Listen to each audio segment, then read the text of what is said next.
मैंने परमेश्वर से प्रश्न कहा, मैंने कहा प्रभु आपने भारत के भविष्यवक्ताओं से कभी बातचीत नहीं करी? प्रभु ने मुझे उत्तर दिया, प्रभु ने कहा नहीं, ऐसा नहीं है, मैंने बातचीत की। भारतीय दर्शन के 19 पुराणों में से एक पुराण जिसका नाम है भविष्य महापुराण। भविष्य महापुराण के प्रतिसर्ग भरतखंड में वेद व्यास जी लिखते हैं, स्वैतवस्कत्रम ईशपुत्रम क्वारी गर्भसम्भम ईसा मसीहा इतिचमम नाम प्रतिष्ठनम। वो परमेश्वर इस पृथ्वी पर प्रकट होगा जो निष्कलंक, निष्पाप, कर्मयोगी, सनातन, पवित्र, क्वारी से जन्म लेने वाला, और उसका नाम ईसा मसीहा इतिचमम नाम प्रतिष्ठनम। संपूर्ण मानव जाति के इतिहास में लोग उसको ईसा मसीह कहेंगे। हालेलुया। गीता के 17वें अध्याय में 18वें अध्याय 22 श्लोक में श्री कृष्ण जी का है, तुम्हें भी शरणम गच्छ सर्वभावेन भारतम तत् प्रसादनम प्रशासिति। उस परमात्मा के पास जाओ अर्जुन, तुम उस परमात्मा के पास जाओ जो तुम्हारे पापों को क्षमा करेगा, जो तुम पर अपना अनुग्रह प्रकट करेगा।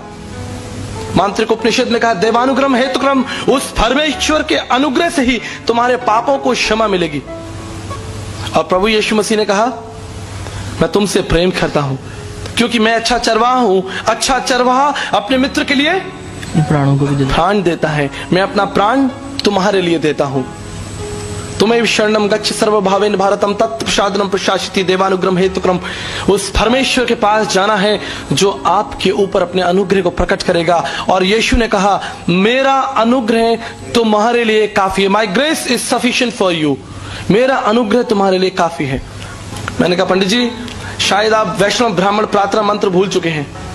उसमें लिखा है, पम पापात्मा पाप कर्मा पाप समात्राहिमाम पुंडरक्षाम सर्व पाप हरे हरे। परमेश्वर मैं पापी हूं, मैंने आपकी दृष्टि में पाप किया है, और अब इस पाप अवस्था में मुझे आपका अनुग्रह ही मुझे आपके निकट लेकर आ सकता है। हालेलुया। ये प्रार्थना है। अस्तोमा सदगमे थमसोमा ज्योतिर्गमे मिथुमा मृतगमे। बृहद आरण्य का उपनिषद 1:3-27 के लिखने वाले, यजुर्वेद के लिखने वाले, यजुर्वेद तीसरे मंडल में लिखा है कि पाप की अवस्था कुछ इस तरह से जैसे एक छोटा बछड़ा, गाय का बछड़ा देखा आपने? छोटा बछड़ा, कोमल बछड़ा, मोटी मोटी रस्सियों के साथ किसी पेड़ के साथ बंधा और चिल्ला रहा हो मां। वो उस अवस्था से बाहर नहीं आ सकता, लेकिन उसकी मां निश्चय ही उसके पास आ सकती है। वो उस अवस्था से छुटकारा प्राप्त नहीं कर सकता, लेकिन उसकी मां उसके पास आ सकती है। परमेश्वर का कार्य बहुत सरल और बहुत सीधा है। प्रेम धर्म का मूल है और पाप मूल संताप। जहां दया वहां धर्म है, और जहां क्षमा वहां आप। परमेश्वर की उपस्थिति वहां है, धर्म वहां है जहां प्रेम है, जहां सच्चाई है। जहां हत्या है वहां परमेश्वर की उपस्थिति नहीं है। पापम पापात्मा पाप कर्मा पाप समा त्राहिमाम पुंडरक्षाम सर्व पाप हरे हरे। और सबने पाप किया है और सब परमेश्वर की महिमा से। कोई भी इस हॉल में ऐसा नहीं है जो ये कह दे कि मैंने पाप नहीं किया। अब इस पाप के बंधन से छुटकारा प्राप्त करने के लिए मनुष्य ने बहुत सारी योजनाएं बनाई, और उस योजनाओं को आज आप धर्म के रूप में देखते हैं। विभिन्न प्रकार के धर्म। प्रभु यीशु मसीह कौन है? भारतीय दर्शन में 37 भविष्यवाणियां परमेश्वर के विषय में लिखी हैं कि परमेश्वर को अगर आप जानना चाहते हैं तो ये परिचय स्वयं परमेश्वर ही आपको देगा। मेरा परिचय कोई दे सकता है? आप में से खड़े होकर इस स्थान पर मेरा संपूर्ण परिचय कोई दे सकता है? I would say my wife is just right here but she can not. वो भी शायद मेरा परिचय नहीं दे सकती। प्रियो, परमेश्वर का परिचय मनुष्य कैसे देगा? परमेश्वर का परिचय स्वयं परमेश्वर ही देगा। हालेलुया। स्वयं परमेश्वर को ही परमेश्वर को अपना परिचय देना पड़ेगा। प्रभु यीशु मसीह का संदेश भारत में कब आया? लगभग 2000 साल पहले। लेकिन आपको जानकर आश्चर्य होगा, इब्रानियों पहला अध्याय पहला पद हम निकाल लेंगे जल्दी से। Book of Hebrew chapter 1 verse 1।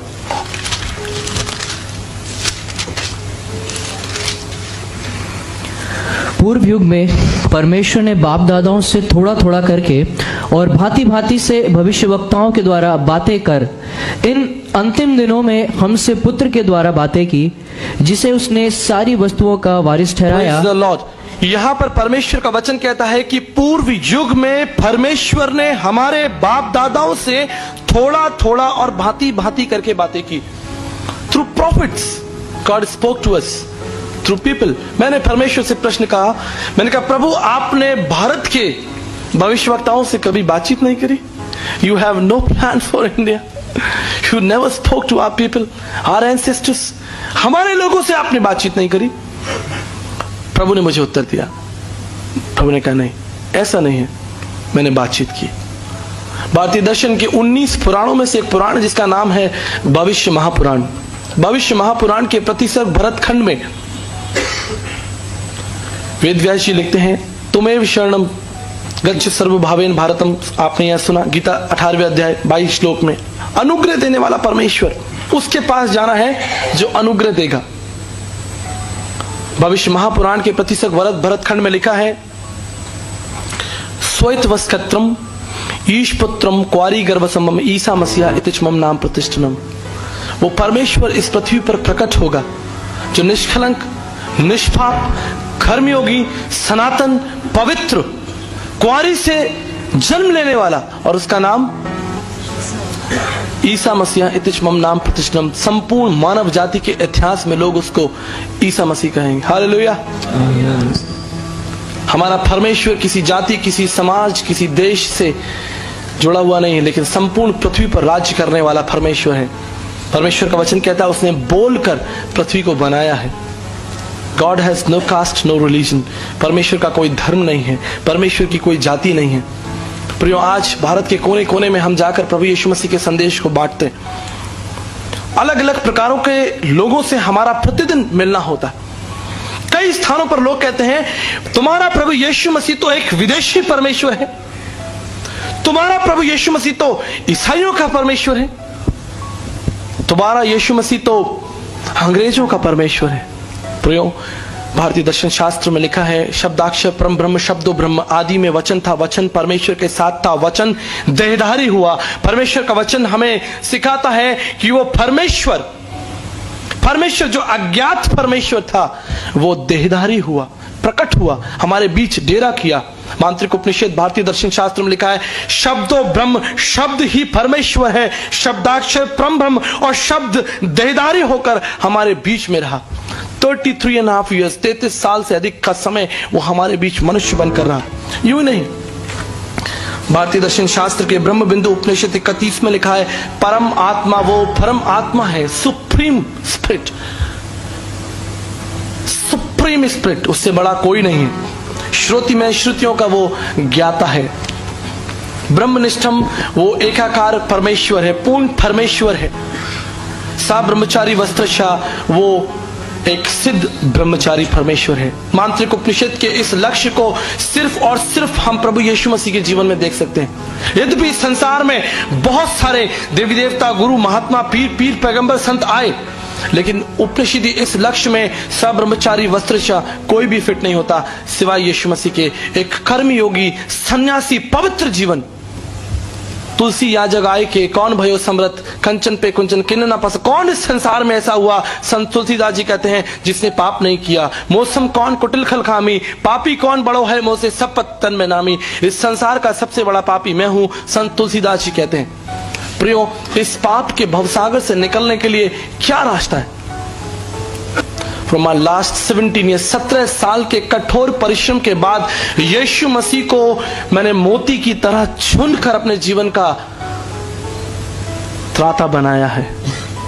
चुनकर, जानकर कि यीशु मसीह कौन है। मनुष्य आज पूर्ण रूप से पतित, पाखंडी हो चुका है, पाप की अवस्था में पूर्ण रूप से गिर चुका है। उसके लिए कोई दूसरा रास्ता नहीं कि वो इससे बाहर निकल आए, सिवाय इसके कि उसके लिए एक दंड दिया जाए।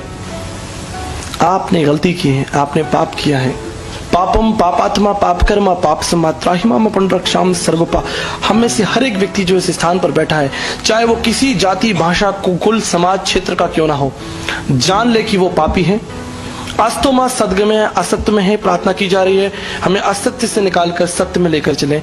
तमसोमा ज्योतिर्गमय, हमें अंधकार से निकालकर ज्योति में ले चले। मृत्युमा अमृतगमय, और मृत्यु से निकालकर जीवन में ले चले। और यीशु ने कहा, मार्ग, सत्य और जीवन मैं ही हूं। हालेलुया।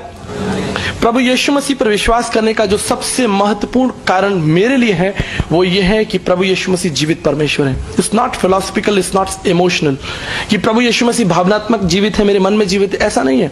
हिस्टोरिकली रोम सरकार के द्वारा प्रभु यीशु मसीह को क्रूस पर चढ़ाया गया मेरे प्रियो, एक पब्लिक डेथ। रोम सरकार के द्वारा प्रभु यीशु मसीह को पब्लिकली मारा गया और प्रभु यीशु मसीह का पुनरुत्थान भी पब्लिकली हुआ। 40 दिन और प्रभु यीशु मसीह अपने लोगों के बीच में रहा। यह है मेरे और आपका विश्वास का कारण।